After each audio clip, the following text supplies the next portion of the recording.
દાહોદથી હાલ મહત્વના સમાચાર સામે આવ્યા છે, જ્યાં ઝાલોદનો કોઝવે પ્રથમ વરસાદમાં તૂટી ગયો છે। મુનકોસલાથી હોડી પીપળાને જોડતો કોઝવે તૂટ્યો છે, તો થોડા મહિના પહેલા કોઝવેનું લોકાર્પણ કરવામાં આવ્યું હતું। લાખો રૂપિયાના ખર્ચે બનાવેલ કોઝવે અત્યારે તૂટેલી હાલતમાં જોવા મળી રહ્યો છે, ત્યારે ખરાબ ગુણવત્તાનું કામ કરાયાનો સ્થાનિકો દ્વારા આક્ષેપ કરવામાં આવી રહ્યો છે।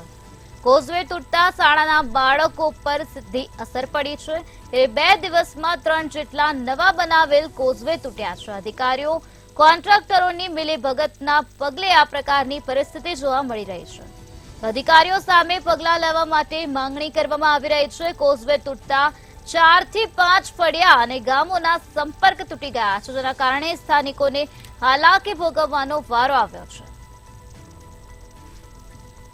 દાહોદના ઝાલોદનો આ બનાવ સામે આવ્યો છે, જ્યાં કોઝવે પ્રથમ વરસાદમાં જ તૂટી ગયો છે, જેના કારણે સ્થાનિકોને હેરાન પરેશાન થવાનો વારો આવ્યો છે।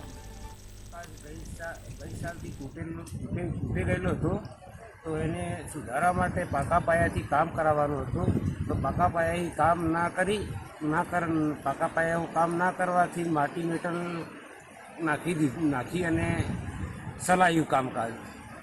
તો આ લોકોએ પછી પાછું કે શિયાળા પછી ઉનાળામાં પાકા પાયાથી કામ કરીશું, અને હવે આ કાસાઈ કોઈને આવવા જવા માટે સુધારી આપી એવું કરીને આને કામ ચલાવી દીધું પુલનું। તો પછી પાછું ઉનાળામાં પાકા પાયે કામ ના લીધું, તો પછી પાછું પડી ગયું કે હવે આ સમસ્યા આવી કે માસણ નદી અમને આવી ગઈ, તો પછી રાતમાં પછી પાછું તૂટી ગયું।